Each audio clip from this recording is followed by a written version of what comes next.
এক পেৰ মাকে নাম 2.0 তথা eco club for mission life পোৰ্টেলত আপোনালোকে ফটো আপলোড কেনেকৈ কৰিব আৰু আপোনালোকে ফটো আপলোড কৰাৰ পাছত পুনৰ কেনেকৈ আপোনালোকে চাৰ্টিফিকেট ডাউনলোড কৰিব মই পুনৰ কৈছোঁ eco club for mission life তথা এক পেৰ মাকে নাম পোৰ্টেলত আপোনালোকে কেনেকৈ ফটো আপলোড কৰিব আৰু কেনেকৈ আপোনালোকে চাৰ্টিফিকেট ডাউনলোড কৰিব মই আজি এই ভিডিঅ'টোৰ যোগেদি সম্পূৰ্ণ প্ৰচেছখিনি ষ্টেপ বাই ষ্টেপ দেখাবলৈ যত্ন কৰিম নমস্কাৰ আপোনালোক সকলোকে মোৰ টিচাৰ্ছ গাইড এমডি চেনেললৈ স্বাগতম জনাইছোঁ ছাৰ বাইদেউসকল আশা কৰিছোঁ আপোনালোকে ভিডিঅ'টো সম্পূৰ্ণ শেষলৈকে চাব আৰু আপোনালোকে ভিডিঅ'টো যিমান পাৰে শ্বেয়াৰ কৰি দিব যাতে আমাৰ প্ৰতিজন শিক্ষাগুৰু ছাৰ বাইদেউসকলে কথাখিনি গম পায় আৰু ফটোসমূহ ধুনীয়াকৈ আপলোড কৰি ল'ব পাৰে তেন্তে বলক ছাৰ বাইদেউসকল আমি ভিডিঅ'টো আৰম্ভ কৰোঁ ক্ৰোম বাজাৰ বা গুগলত যোৱাৰ পাছত আপুনি আমি জাষ্ট কি লিখিম ecoclub.education.gov.in আপোনালোকে এনেধৰণে লিখিব লিখি পেলাই আপোনালোকে জাষ্ট চাৰ্চ কৰিব চাৰ্চ কৰাৰ পাছত এনেধৰণে এটা বিশেষ ইণ্টাৰফেচ আহিব যি ইণ্টাৰফেচটোত আপোনালোকে দেখা পাব যে এক পেৰ মাকে নাম 2.0 অৰ্থাৎ এই যেতিয়া আপোনালোকে এনেধৰণে পেজটো খোল খাব চাওক তলতে এটা বিশেষ অপশ্যন আছে চাওক জইন দ্য মুভমেণ্ট এক পেৰ মাকে নাম 2.0 পাৰ্টিচিপেশ্যন ফৰ্ম অৰ্থাৎ এই ফৰ্মখন ফিল আপ কৰি আপোনালোকে ইয়াতে পাৰ্টিচিপেট কৰিব পাৰিব যাৰ বাবে আপোনালোকে কি কৰিব লাগিব ষ্টুডেণ্ট নেম দিব লাগিব mothers name father's name class age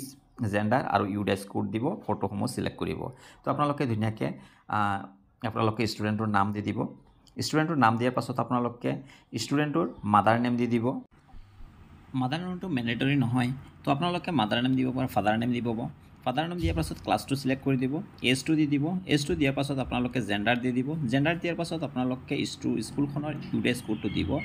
ইউডেছ কোডটো দিয়াৰ পাছত আপোনালোকে ফটোসমূহ চিলেক্ট কৰি দিব ফটোসমূহ চিলেক্ট কৰাৰ পাছত আপোনালোকে কি কৰিব লাগিব আপোনালোকে জাষ্ট কি কৰিব গোটেইখিনি ফৰ্মটো ফিল আপ কৰাৰ পাছত আপোনালোকে জাষ্ট যি ছাবমিট অপশ্যনটো আছে এই ছাবমিট অপশ্যনটো জাষ্ট ক্লিক কৰি দিব ছাবমিট অপশ্যনটোত ক্লিক কৰাৰ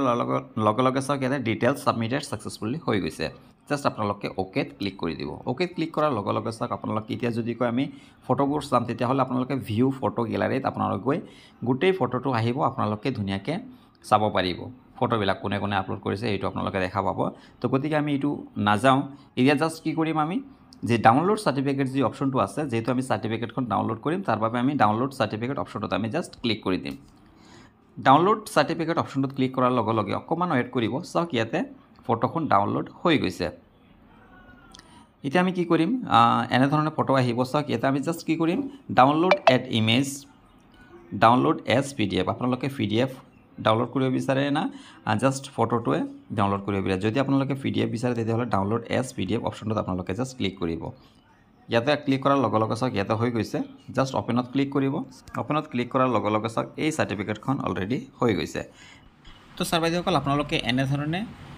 এই ইকো ক্লাব ফৰ মিছন লাইফত আপোনালোকে অংশগ্ৰহণ কৰিব পাৰিব বা এক পেৰ মাকে নাম যি কাৰ্যসূচী এই কাৰ্যসূচীত অংশগ্ৰহণ কৰিব পাৰিব ছাৰ বাইদেউসকল আশা কৰিছোঁ আপোনালোকে নিশ্চয় বুজি পাইছে ছাৰ বাইদেউসকল ভিডিঅ'টো আপোনালোকে যিমান পাৰে শ্বেয়াৰ কৰি দিব যাতে আমাৰ প্ৰতিজন শিক্ষাগুৰু ছাৰ বাইদেউসকলে কথাখিনি গম পায় আৰু অতি সোনকালে কামখিনি কৰি ল'ব পাৰে তো ছাৰ বাইদেউসকল আজিৰ ভিডিঅ'টো ইয়াতে সমাপ্ত কৰিছোঁ ভিডিঅ'টো সম্পূৰ্ণ চোৱাৰ বাবে ধন্যবাদ